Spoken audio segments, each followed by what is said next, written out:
So we're here tonight to talk about a Confederate Civil War hero, Thomas Mann Thompson, Jr.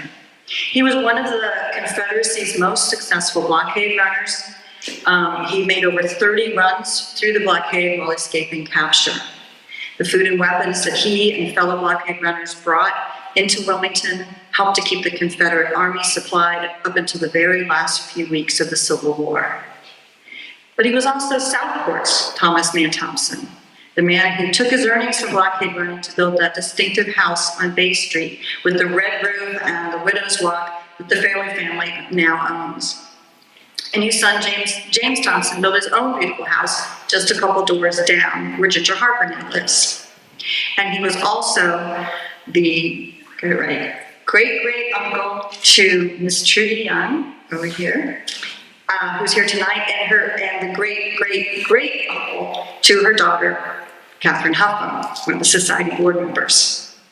So is there anybody else here who is related to Thomas Mann Thompson? No? Okay. Because he had a lot of kids. Our presentation tonight is both national and personal. So you sometimes hear stories around Southport about Thomas Mann Thompson. A lot of people like to talk about him because he is a local hero. Some of what you hear is true, and some of it is just stories. So tonight we have the opportunity to set the record straight and hear the true story of T.M. Thompson from historian Fred D. Taylor. Fred holds a Bachelor of Arts degree in history from the Old Dominion University and a Juris Doctor from the Mercer University School of Law. He is a proud husband and father who practices law at Bush and Taylor in Suffolk, Virginia, where he's a founding partner. But in addition to those roles, Fred continues to be a student of history, a collector, you can see, not a hoarder, and a writer. His work has appeared in such historical journals as Military Images and Civil War Navy Magazine, which is where his article on Thomas Mann Thompson appeared in 2019. And so now, please join me in welcoming Fred Taylor as he shares the history of Thomas Mann Thompson, Jr., the man who knew no fear.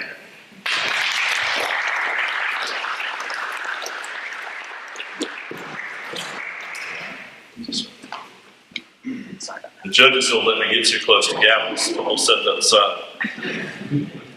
I really appreciate that introduction, and I don't know of any other way to sort of describe this story in both its significance to the Civil War, its significance nationally, but also one that I think is very personal to this community and the people in this room.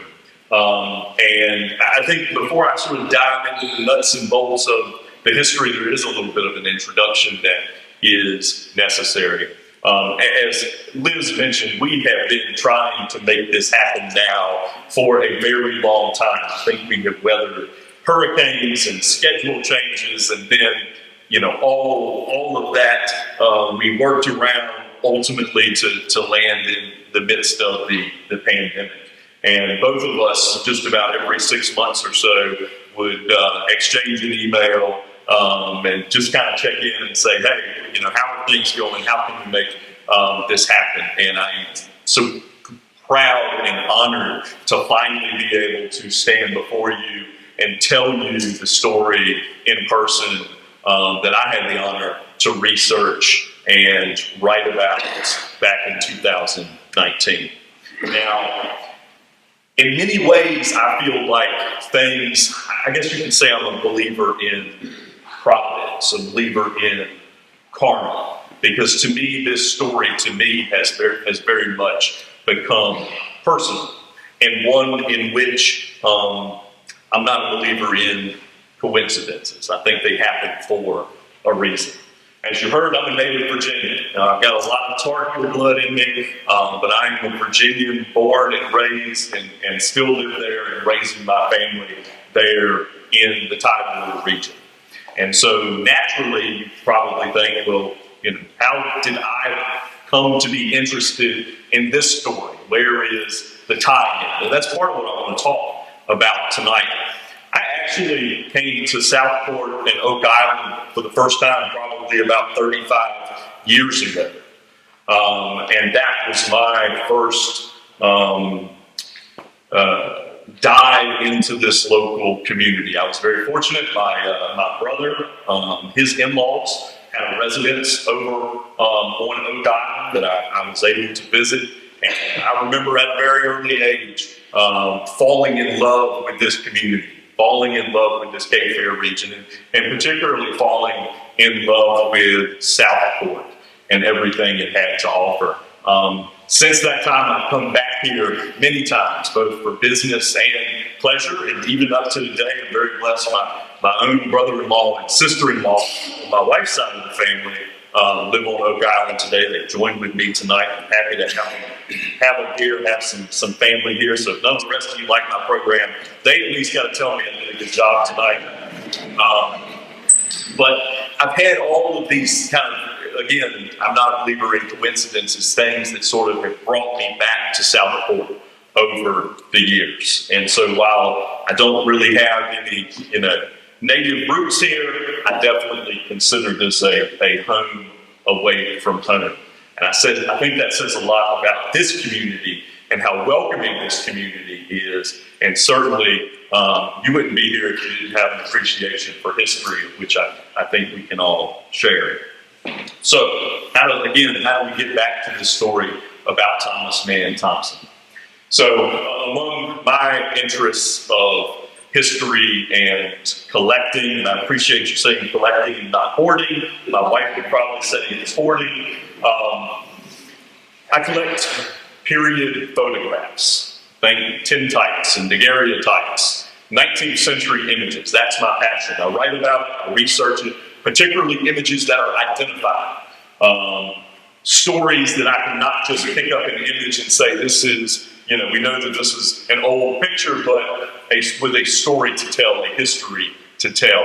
And that's how Thomas Mann Thompson sort of got into my life. I think it was 2016, may have been 2017. I, logged onto my computer and I'm looking, in my world of collecting, I have to talk to Civil War artifact dealers. I have to talk to other people who collect. I have to look on sites like eBay, local auctions. That's where I find the things that I purchase that ultimately go into my collection.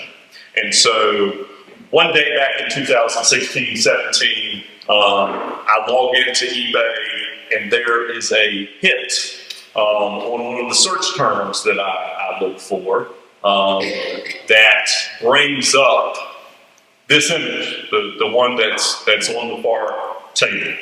It is what we call, for those of you who are somewhat familiar with images, it's called a CDV or a carte de visite. It is an image on a piece of cardstock. It is no bigger than a business card.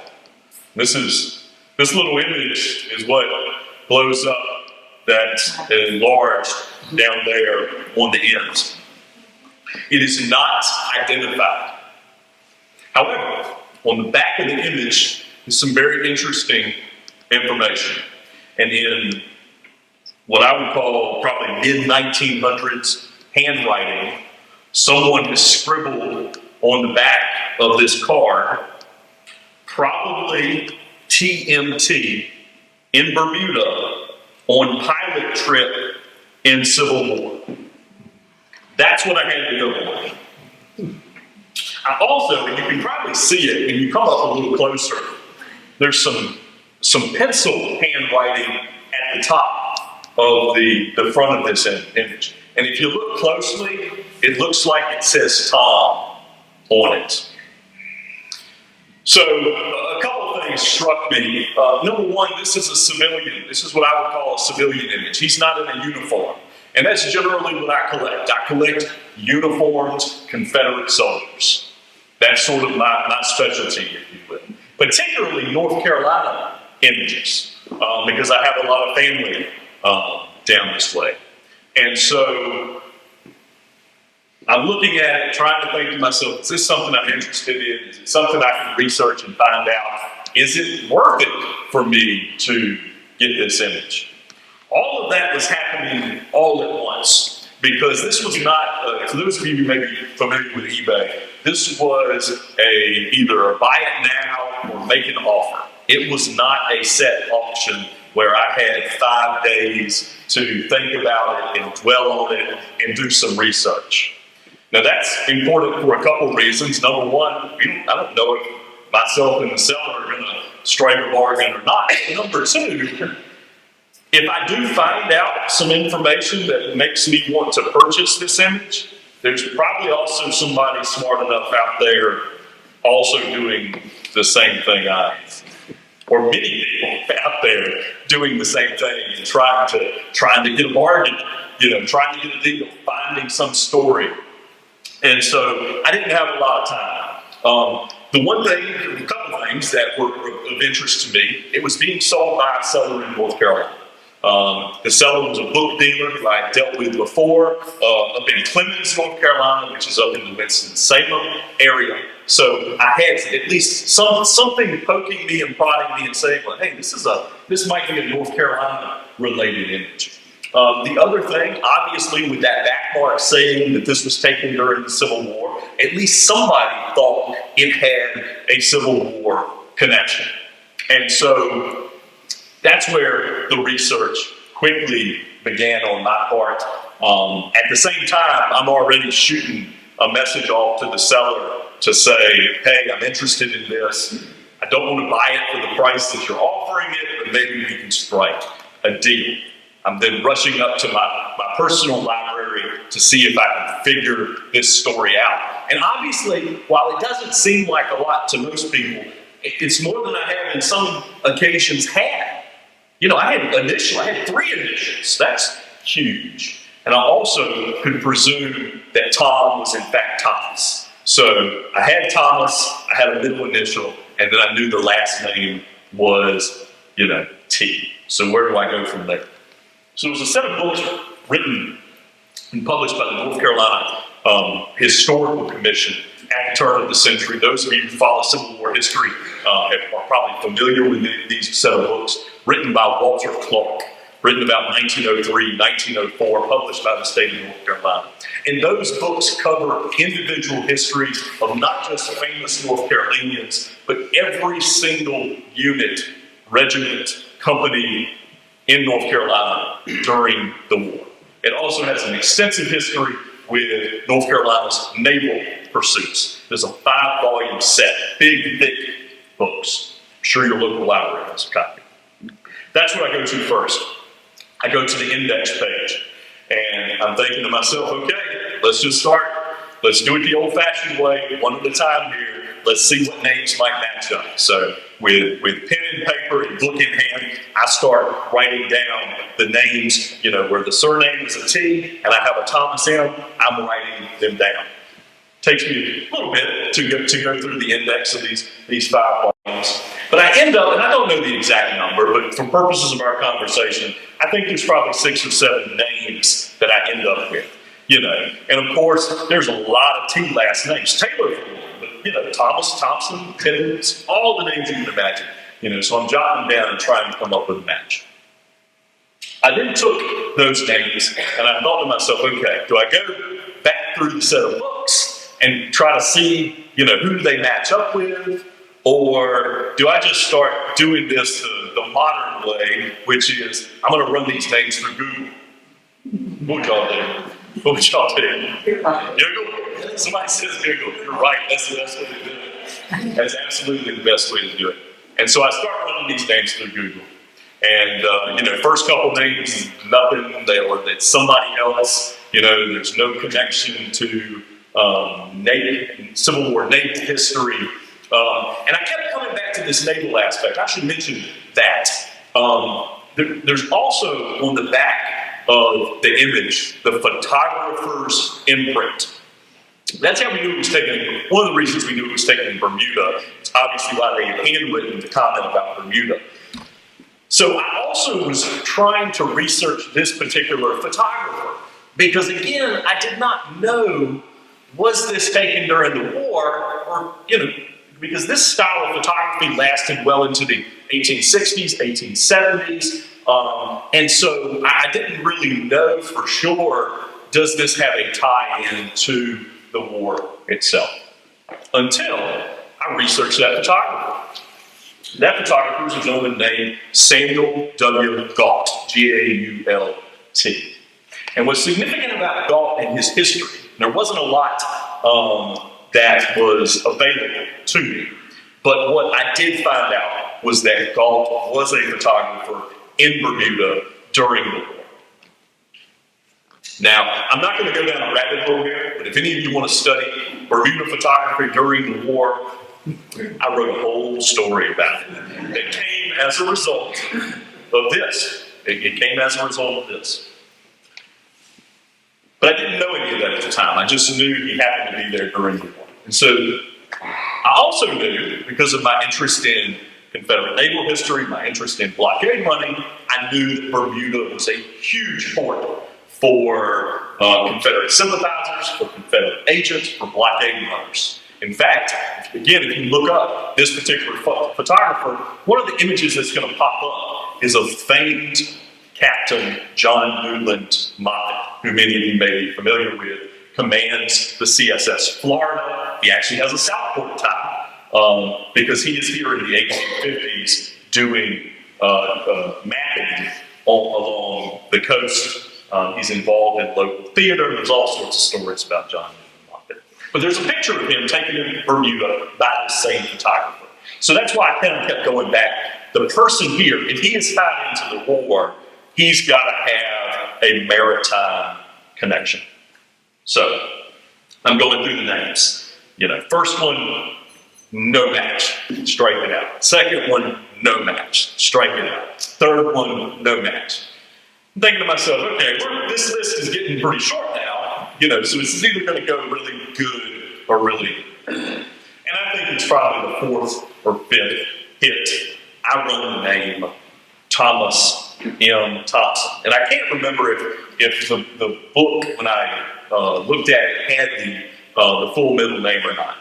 But either way, boom, I get a hit. Not just get one hit, I get multiple hits. I start getting hits related here to Southport. I start looking at it. I find out about a house that I can walk past dozens, if not hundreds of times because I had been here before. I mean, very recognized of all the sort of, iconic Southport houses, the Thompson house is one of them. And so, hair on my arms going up, I'm getting excited, I'm feeling that adrenaline, and I'm also thinking in my mind, you know what? None of this is a coincidence. There is a reason all of this is happening. But even though I've got that name and that match, I still, in my world, you just don't assume things. You can't assume someone, just because you got a picture in your family, it's a certain person. And so I think one of my second searches was for the full name, Thomas Mann Thompson. And that is when a duplicate copy of this same image pops up, identified at the American Civil War Museum, formerly known as the Museum of the Confederacy in Richmond. To my knowledge, they own the only known existing copy of the image. But thankfully, theirs is identified in period handwriting, and not only that, it says exactly, almost to a month, when the image was taken in Bermuda. And that's really where this story begins. And when I tell it, a lot of people are just like in shock that we went really from nothing to this.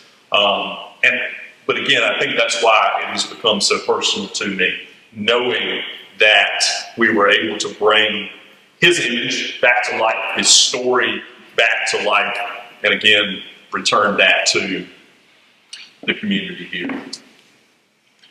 So how does he end up here? Well, that's a little more complicated story. Again, ties back into my home community up in Tidewater, Virginia. While Thomas Mann Thompson is born here locally in Brunswick County, His father is a native Virginian. He is also Thomas Thompson.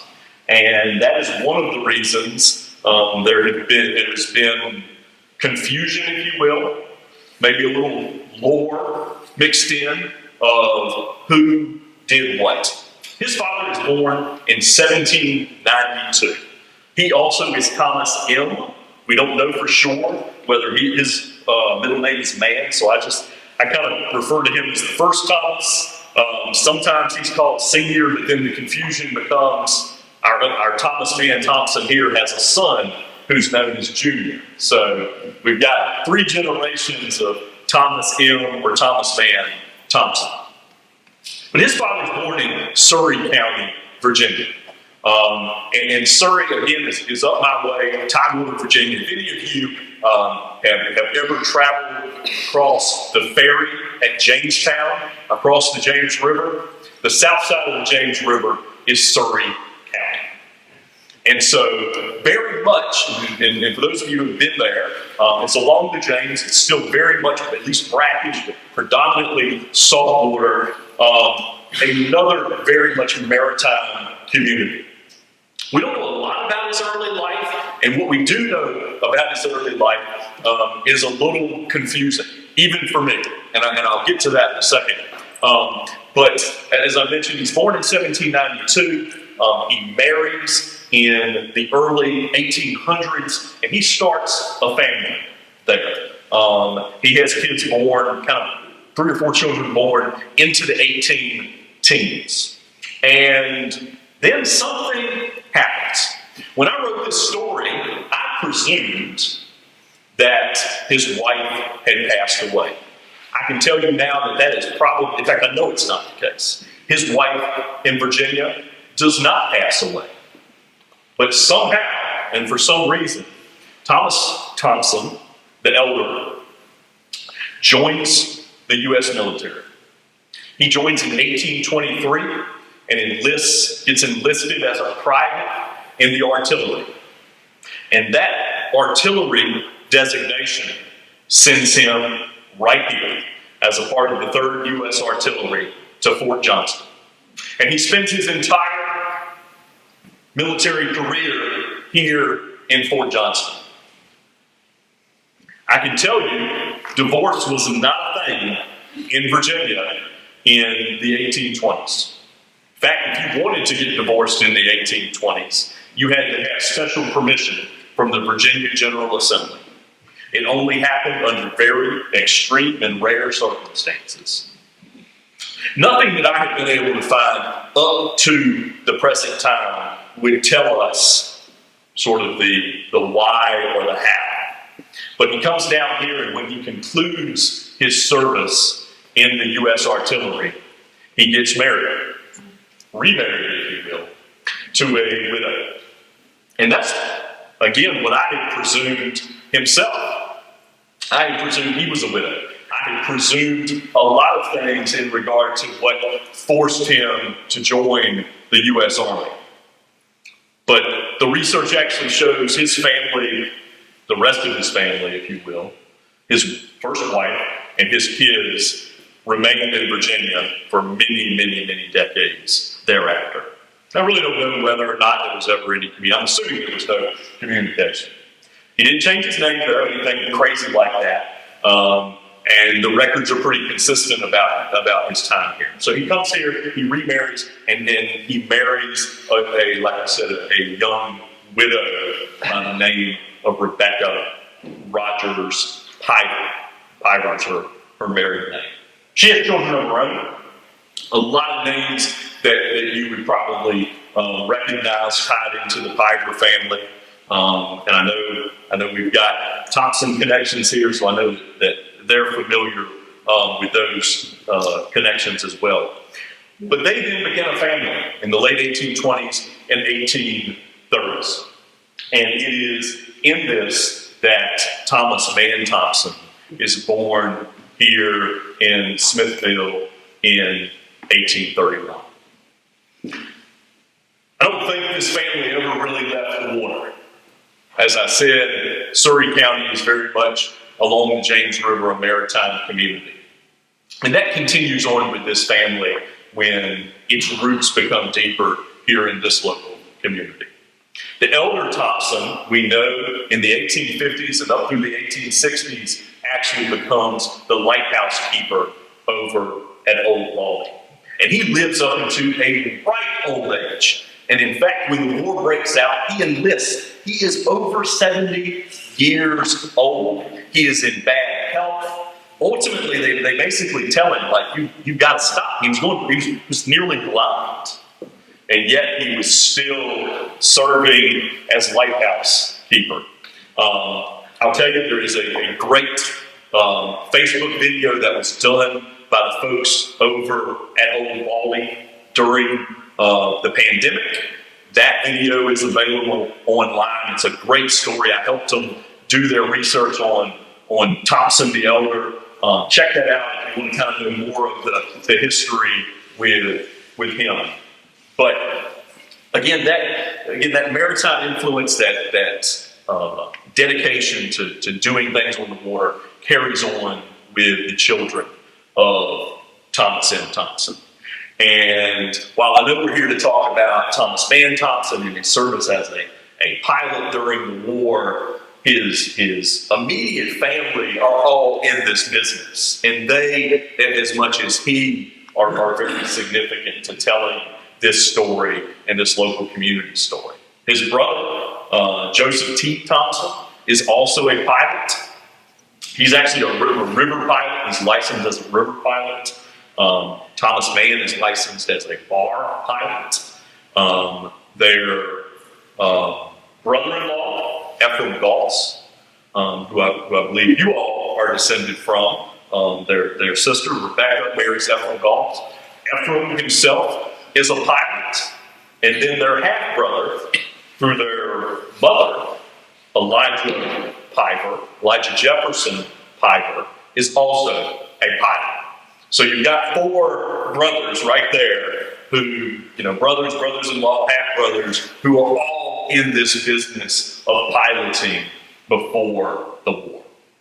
So the war breaks out, and it doesn't change the need for pilots. If anything, it increases the need for pilots. And so while we don't get a lot of records, these records of pilots and their service is not the same as a soldier who served, where you have muster rolls and enlistment records, and every month there's a register taken of who's present for duty and what are they doing. We don't have the advantage of that when we look at the records that are available for us for these pilots. But we do have records out there.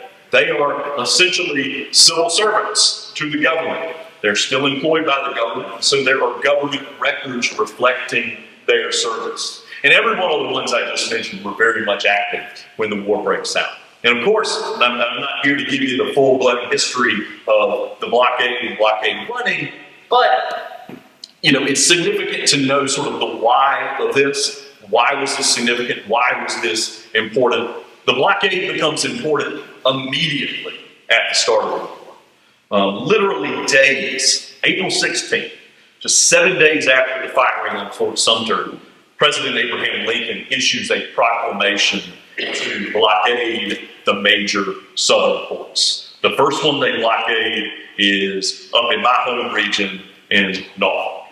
But then they continue to work around, and they certainly go to the biggies. They go to Beaufort, they go to Charleston, they go to Mobile, they go to New Orleans, all of the big ports, Savannah, and they start a Navy presence to stop what they expect to be the importation of goods, because they know if they strangle the supplies that are coming into the South, that are coming into the Confederacy, that they're going to be able to shorten the war. In my opinion, both the greatest thing that the United States ever did to end the war was the blockade, while at the same time, the greatest thing that kept the Confederacy alive for 4 years was blockade running. And it's funny how those two things ultimately affects the outcome. But I won't get into all that. We can talk separately about that in an entire program. The Thompsons become very important, though, to this mission because Wilmington becomes important to the importation of goods into the Confederacy, and then likewise the exportation of agricultural crops, cotton, tobacco, and significantly cotton. Cotton becomes gold. Cotton becomes currency for the Confederacy. And so that is what drives it. And of course, if these big boys are getting blockaded, or the significance is on places like Charleston and other cities, places like Wilmington become much more important. And ultimately, Wilmington becomes the most important center for the import of goods into the Confederacy. Not only for its significance along the coast and the two inlets that we have, the old and new inlets here, and the protections that Fort Fisher offers in order to be able to bring in goods, but also because it's significant to the railroad. And it's the Wilmington and Weldon Railroad that ultimately is the lifeline of the Confederacy from 1862 to 1865. Robert E. Lee says himself, essentially, and this is my paraphrase, when Wilmington falls, the Army of Northern Virginia will fall with it.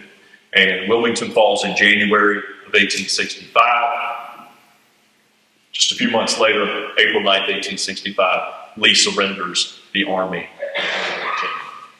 And so job security becomes very important for the local pilots and the local watermen here, not only in Wilmington itself, but also here in Smithville and in Southport.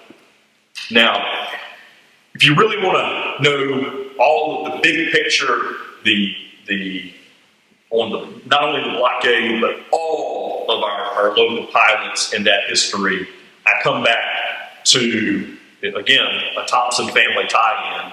Thompson descendant, Jim McNeil, Trudy, as I understand, your brother. It is Jim's book. When I start really diving into my study of Thomas Mann Thompson back in 2017, it is Jim's book that is sort of the first resource that I hit. And I can't remember if I just found it in my own studies or if I had a number of calls here to the Historical Society saying, here's what I'm looking for, can you point me in the right direction? And Master of the Shoals is the foremost book on the local river pilots. And I'll segue into a commercial. The Historical Society has copies of that book tonight that was republished. And so if you want to know about the other guys other than Thompson, if you want a much more voluminous study on river pilots and why they're significant, please get that book. You will not, you will be very satisfied. I promise you that. And I told this to the family earlier tonight. Unfortunately, my studies and research came just a few years after Jim had passed. I know many of you probably knew him, his involvement with the Historical Society. I can tell you, without that book and his resources and his excellent footnotes and citations, this story would never have come together. And so I'm very blessed. He's a member, like I said, that family is tied into the Thompson family. And I know he lived it and breathed it. And I'd like to think, a lot of this is due to him. So kind of going back to the story on Thomas Mann Thompson himself, what we do know from our records is he immediately gets involved in guiding boats that are coming into the Cape Fear, the region, to be sent up to Wilmington. We know as early as April of 1862 that he pilots a steamer up and down the river to Wilmington. He gets paid $28.50. We got any pilots here tonight? Y'all are the experts on this. No pilots. I'm sorry to hear that. $28.50 was probably not, at least at that point in the war, not bad money for running back and forth to Wilmington. But boy, does that price get better as the war continues. He continues to do this. During the summer of 1862, he is operating right here at Fort Johnson. So what better place for us to tell this story, to tell his history? He serves as the pilot here by order of one of the colonels from the 56th North Carolina. And over the month of June and July, for a 1-month period, he basically gets a full-time gig. He's getting paid $50, $60, $70 a month to do these piloting along the river. And primarily, it's once the ships have come into the safety of the inlet, he is guiding them to Wilmington. Now, I can certainly tell you his brothers and his half-brother and his brother-in-law are all doing the same type thing. There is no lack of work for this family. But what is increasing during this time is the difficulty to get into one of the inlets.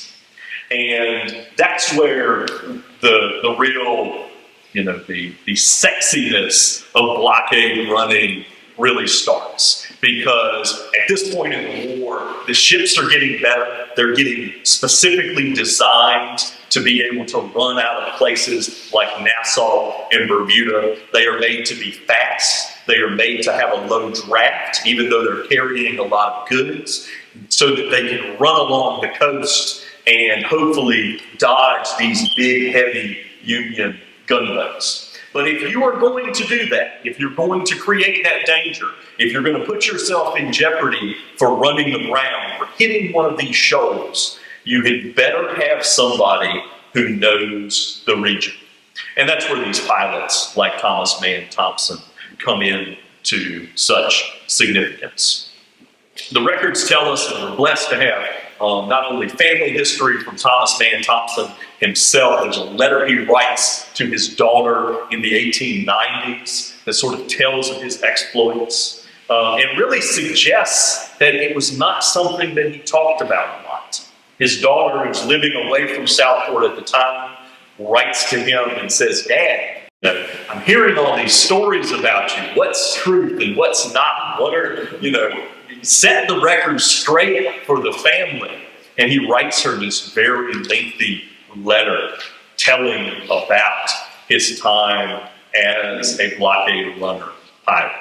And we're able to, because he mentions the names of ships, because he mentions certain periods of time where he was in certain places, we're able to tie those in with other records to learn of his service. And his service is amazing. I think it's been said, and I can add to it, over 30 successful missions in running the blockade.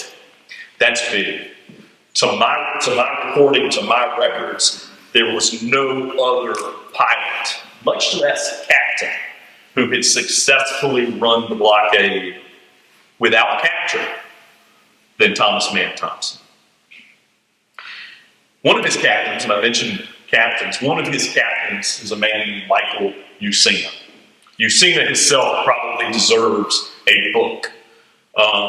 He is famous as a successful blockade runner. He's famous as a soldier. But probably what makes him most notable, and at least why people remember him, is because he's remembered as the man with the dog. And he rescues this little terrier dog from a harbor that he is in. And I think it's Nassau. This little dog, who he tries to, shoo away, follows him around. And so ultimately, he takes this dog, who he names Tinker, with him. And wherever Captain Usena went, Tinker goes with him. So much so that Usena himself has a photograph made in Bermuda by the same photographer, Samuel Galt. And not only does Usena get a picture taken of himself, they set Tinker up on the photographer's table and they take a picture of Tinker. And so we have a picture of Tinker to continue to tell his story. And so Captain Usena is, like I said, familiarly literally known as the man with the dog. And Captain Usina relies and gets a relationship with Thomas Mann Thompson. They meet during one of these expeditions because here's what would happen. Thompson is only needed for getting into and out of this area. They would have another pilot to guide them into Nassau or guide them into Bermuda. So typically, you would arrive at your destination and then you're without a job. And so you, as the pilot, would hang around until you find, hey, this ship over here is heading back to Wilmington. And, you employ yourself back in that position. And so that system got better and better as the war went on. And a lot of times these captains were saying, hey, I really like this guy, or I really don't like this other guy. Or they weren't saying anything because they got captured. And so you're seeing them develop some relationship with Thompson. They work well together. And they actually, when we start kind of breaking down the records, and Thomas Mann Thompson serves on like 8 or 9 different ships, blockade steamers during the course of the war, the majority of his trips are with Captain Usina.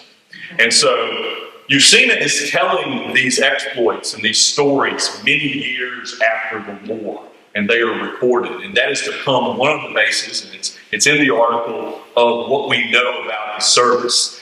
And it tells, the people who serve with you, they're able to sort of tell the story a little better. And so I'll read you this, and it's Captain Usina who is the one who says Thompson was a man without fear. And when you hear this, you'll understand why.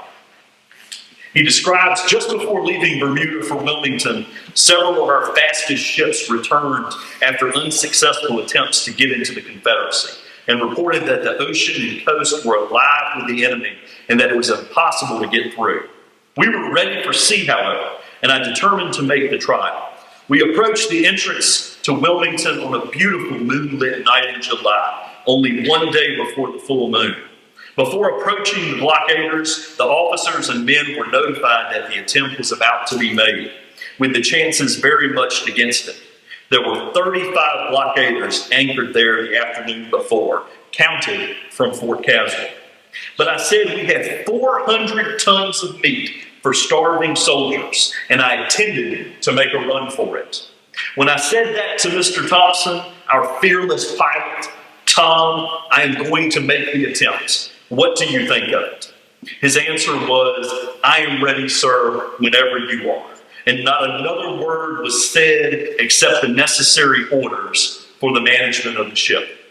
Slowly approaching the vessel I supposed to be flagship, which we used as a point of departure to find the inlet, there being no lights or other marks to find the entrance, I was notified by the engineer that he could not hold his steam, and that we must either go faster or he would be obliged to open his safety valve, something never allowed when the enemy was within hearing distance. I told him to hold on just a few more moments, and he would have a chance to work his steam off.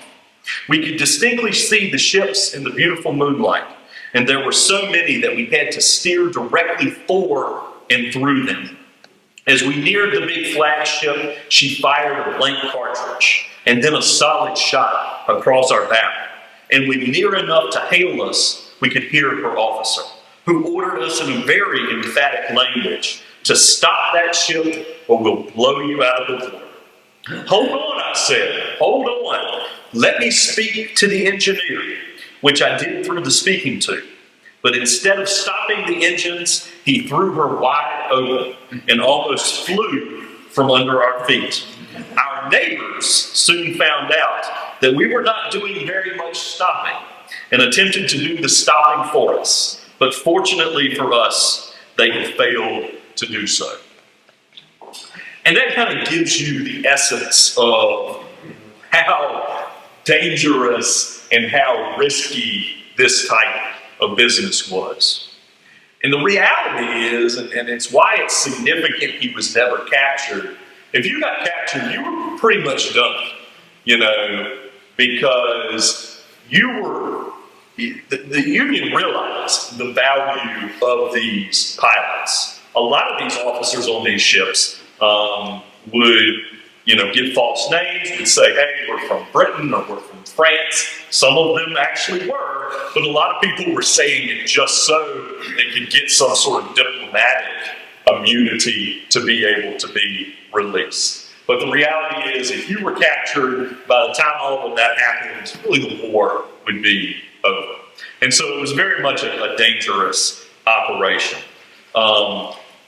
Thompson himself, and I mentioned the letter to his daughter, describes how close these calls often are during the war. And he writes back in his letter to his daughter in the 1890s on one attempt that he remembers. And he writes, "We crossed the bar about 8 o'clock one night, sighted a blockader in hot pursuit of us." So he's leaving.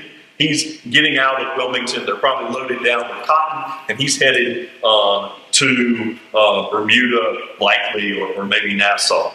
And he said, "We sighted a blockader in hot pursuit of us. Lost sight of her in about an hour. We thought she had given up. Our ship was very deeply loaded, and there was quite a sea, so that we were all awash from stem to stern. We slowed down so that we could get a little drier. The next morning, just as day began to show, I walked aft with my glasses and took a look astern. There was the Blue Jacket crawling along after us, about 2 miles away. We had to go full speed ahead, and there was a much larger sea than when we were in shore. I think that fellow wanted to capture us, for he did not give up the chase until about 4 o'clock that same afternoon. By that time, we were 6 or 7 miles away from him. He gave us 16 hours of chase of about 160 miles. And yet, they successfully made it to, again, either Bermuda or Nassau. We're not sure. It's always been amazing to me because when we look at the records, many times these gentlemen are captured. They die in service. So many ships went down, and crews not able to make it away. But Thompson, obviously, he was one of the best of the best, and he successfully finishes his career as he writes his daughter just a few days after the fall of Fort Fisher.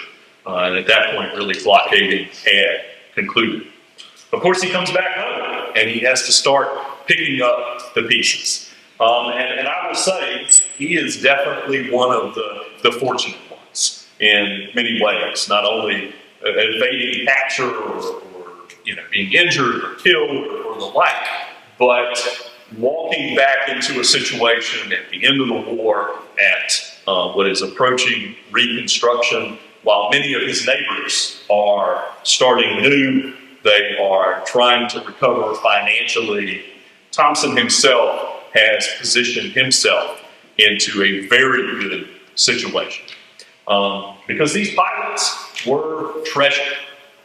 They were frequently paid in gold, and they were paid as much as the captain may have been. And so whether it's the absolute truth or whether it's apocryphal or family lore, I think the reality is no person just 2 years after the war, 2-3 years after the war, would have been able to build the exquisite and beautiful house that he builds on Bay Street that he does. And so, in many ways, I look at this house as a testament to the war, a testament to coming out of the ashes, coming out of the horrors of the war, and trying to, I think in many ways, rebuild this community and to build Smithville, ultimately Southport, back up. It is certainly from the peak of that home he continues to utilize being able to look out across the water while many of his fellow pilots are hanging out around Bald Head to see if they can't get that first glimpse of a ship coming in that he's piloting. He's able to look there from the top, from here in the comfort of his own home, to continue his efforts as a pilot. And he likewise has other pursuits as well. He has a very successful farming operation. He owns a lot of land across Brunswick County. And so this is a gentleman who has a lot of ties into the community. You heard earlier, 14 children.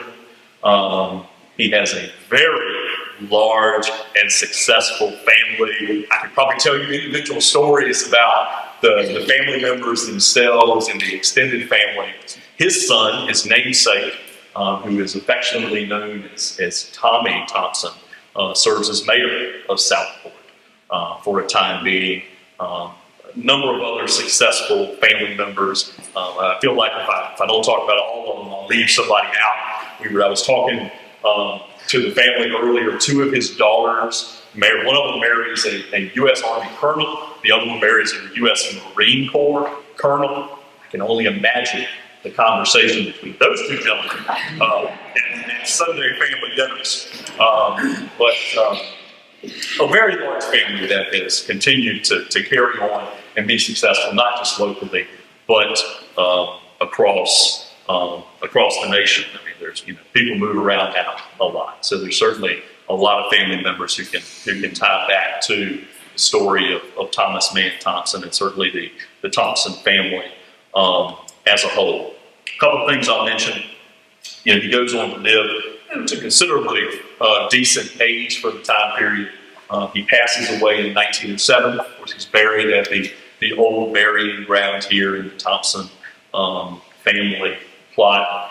And really, in many ways, in the decades after his passing, his story has continued on, not just because of the iconic house, but because of the significance of the pilots here, who I think have just a wonderful story that they tell up to the present time.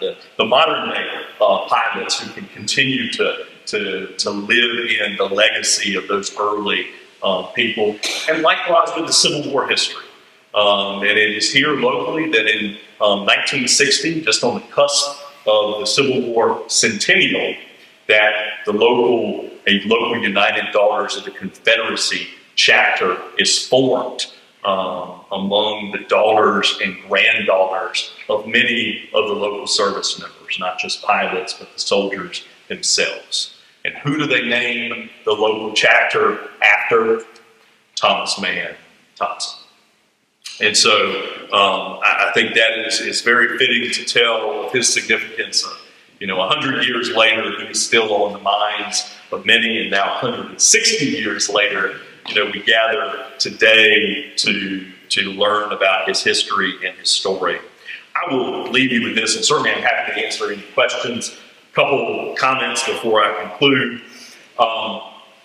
One of the reasons that I wanted to do this in person was because I wanted to be able to show you some things that you're not going to see on a daily basis. Show you some things that you're not going to see if you go into a museum. All of the items that you see here are period items that ran through the blockade. They are arms and equipment of everything from the average soldier to officers.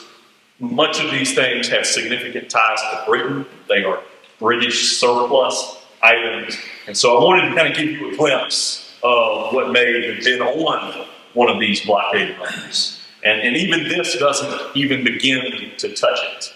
I tell people when I'm talking about the blockade is like having a Walmart 18-wheeler. You are going to have food and groceries, you're going to have clothing, you're going to have fishing supplies. That's what this is, because that's how these citizens supplied themselves. And so feel free to come up after. If there's anything I can answer as far as questions, please let me know. I know of no better tributes when we talk about not only Thomas Mann Thompson, but the pilots themselves and the people who served this community during the war effort than what Captain Michael Usina said about them himself. And what better person to tell that story than a person who successfully ran the blockade. And Usina said this: the men who ran the blockade had to be men who could stand fire without returning it. And remember, these blockade runners didn't have cannons on it. They didn't have artillery. They weren't coming ashore. They weren't coming on deck with rifles. You had one job, and that was to get that steamer successfully into harbor. It was a business in which every man took his life in his hands, and he understood that. An ordinarily brave man had no business on a blockade runner. He who made a success of it was obliged to have the cunning of a fox, the patience of Job, and the bravery of a Spartan warrior. And tonight I conclude for you the story of that cunning fox, the man who knew no fear, your very own Thomas Mann Thompson. Thank you all.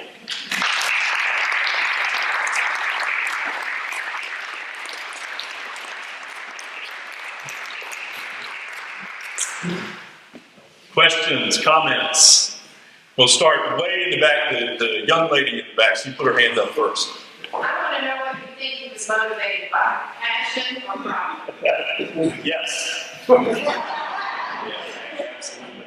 I mean, at the end of the day, and I don't mean to take light, because I'll say, you know, the fact that his 70-some-year-old father is still climbing old Baldy in 1863 when he can barely see tells you about the principles involved. But we all have a mortgage to pay. And so certainly I think he is one of the fortunate ones. I think if you were to take a snapshot of any community across the South, and the North for that matter, but because of the significance of the war on the South, where not just you didn't just have volunteers, but you had people who were conscripted and things of that nature. And I'll add, he was exempt from conscription. Pilots were explicitly exempted because of the key role that they were playing. It just so happened that the job that he was really good at paid well. And so I would call that luck. But it had the added benefit of obviously taking care of his family for many years, many decades to come. I will also add, just because you were a good pilot, meaning before the war, and there were lots of them, you look at the records, and we're very blessed. University of North Carolina has the original registers from the Pilot Association. These are licensed. This isn't just, some backwoods, unprofessional, and that's why I was hoping maybe one of our pilots were here, because I don't know their story as well as they can tell it. But this is a professional license of which you were not only trained, but you apprentice, leading up to becoming a master pilot. And just because you're good in 1859 and 1860 does not mean you are good when naval canister is firing down on you. And so for Thomas Mann Thompson, he had both skills. He had that cunning, he had that ability to weather the elements and weather the conditions, not just being a good pilot, but being able to serve there. And so, again, I think all of that works out. And for him, again, it obviously does well, and we continue to talk about him 160 years later. I don't think he thought about that, and the fact, kind of going back to the comment that I made about his letter to his daughter, he basically tells her in the first sentence, I've forgotten more about this than, I'll ever be able to tell you.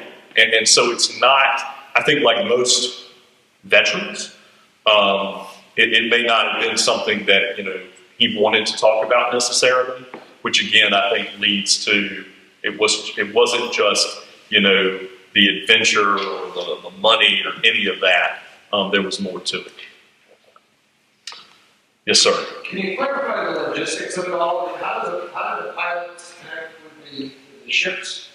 And then they come in and presumably pilot them back out again, they drop off for hopefully the next Yeah, so ultimately, the way that the system works is the Confederacy has agents in just about every harbor, not just here locally. So there'd be somebody that would report to in Wilmington, but there were also Confederate agents abroad in places like Nassau and Bermuda. And it's very much, think about a modern day, tractor trailer fleet that, they are, and of course we use GPS technology and we've got it down to a science, but by the war's end, they almost have it down to a science of, we're expecting this ship in, then you'll have an opportunity to go back, in order to, not have 8 pilots sitting on a harbor with nothing to do. And the Confederacy as a government, becomes much more involved in that as the war lingers on to make the process better. Yes, sir. 2 questions. One, if they captured the captain, did he go to prison? Yes. And 2, if they could not get into port, did they go to Holden Beach in that area? Did they find other areas along the coast that they could transport the goods? Yeah, so on the first question, yeah, they would get sent to prison. A lot of them were getting sent to a place called Fort Warren, which is in Boston, Massachusetts. A lot of civilians and naval-related officers get sent up there. As far as if they started running into problems on where they were going, there were really no other. You had 2 options here at Smithfield. To get to Wilmington, the old inlet, which is out here, and then the new inlet, which is up by Fort Fisher. And so generally they would come in either well south of Old Inlet or well north of New Inlet and try to hug the coast as close as possible. Because if they could get really close to the coast, now again, one of the things they're thinking about, and this kind of goes back to the question about logistics, is you need good weather conditions, but more importantly, you need a certain time. And obviously you wanted to come, if you were going to hug the coast, you needed a high tide so that you weren't going to be running aground. That's really their only options though.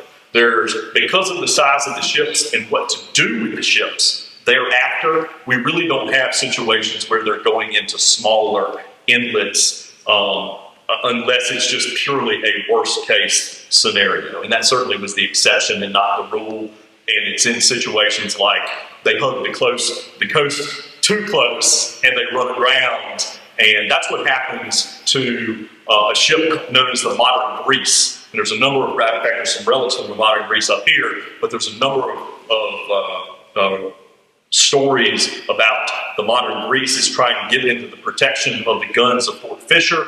It's trying to approach New Inlet to get in. They run aground and they're just stuck. The tide doesn't do anything, and also, they're able to get into protection of the guns, but they're stuck, and so they're sending little boats out there to try to get these supplies off of it. And then ultimately, they shell the ship so that the Union Navy doesn't then come and try to pull it out.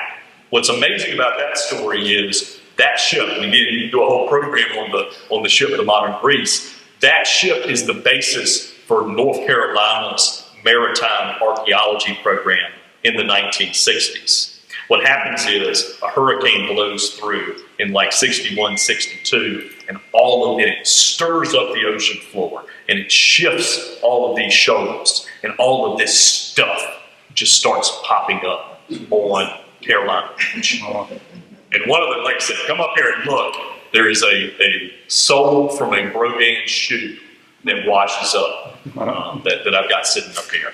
But that's the early stages. I can tell you a lot more about it, but I won't go into that. I know it's getting late. Yes, ma'am. Yeah, so assume, that these blockade ships are a certain style ship from the pictures, like kind of sleek and long, right? Yes. That, and I think they're trying to outrun Yes. right? So it feels like the Navy didn't get smart and say, we need to have a different ship to keep, I mean, So what they start doing is when they capture blockade runners, they start, redeploying. yes, they start converting them and putting at least 1 or 2 guns on them because they're fast and they have the ability to go. They can go back to Beaufort and they can recall, and they logistically. So North Carolina has one of the most. The state itself purchases a blockade running ship named the Advance, named after Governor Vance. That ship's one of the most successful blockade runners. It ultimately, though, gets captured out here. The U.S. Navy takes that ship and converts it for their own use in 1864. So, yes, sir. You mentioned in the beginning that Wilmington became the most important port or city in the Confederacy.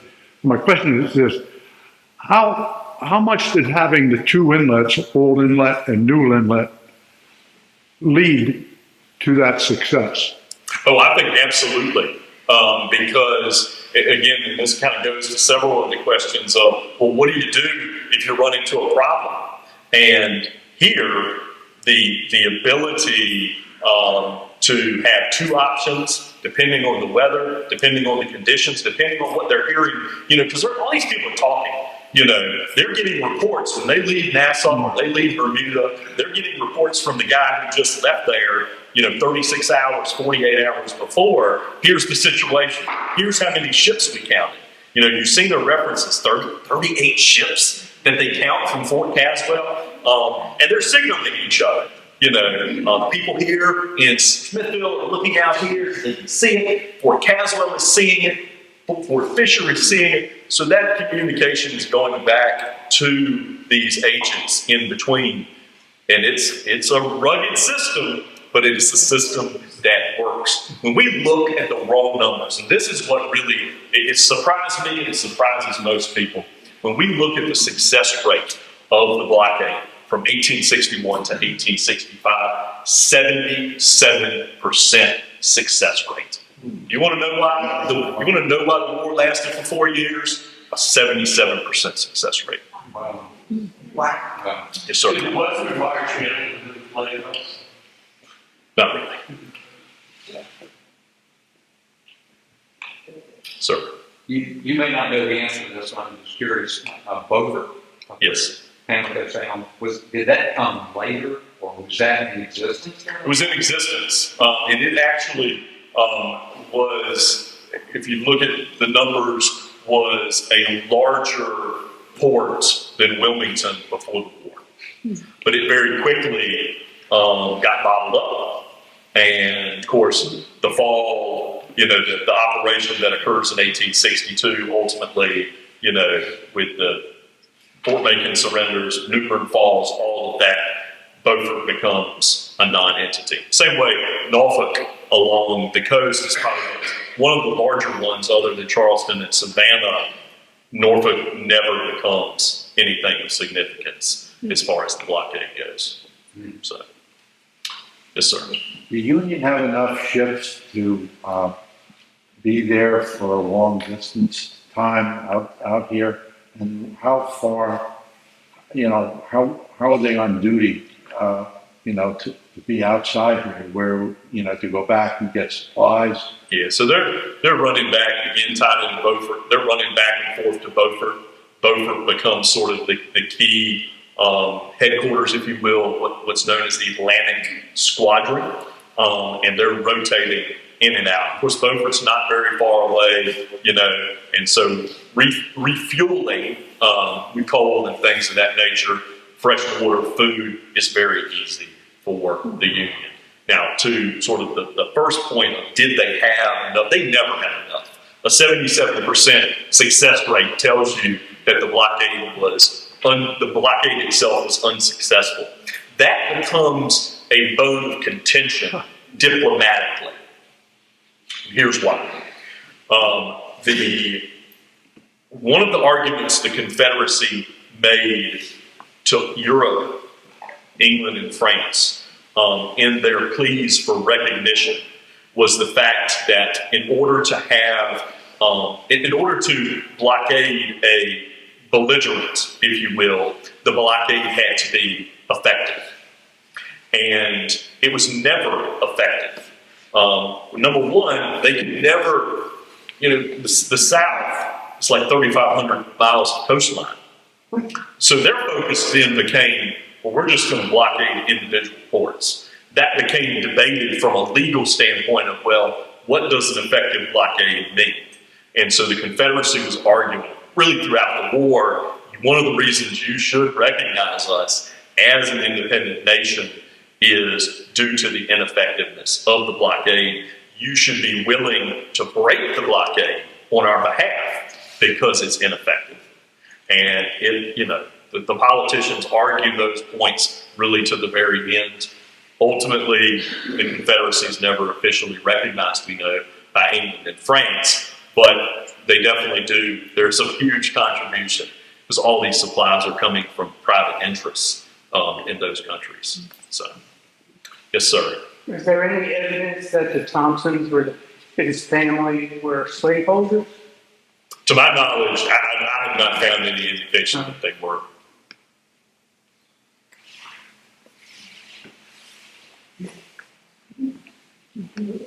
Yes.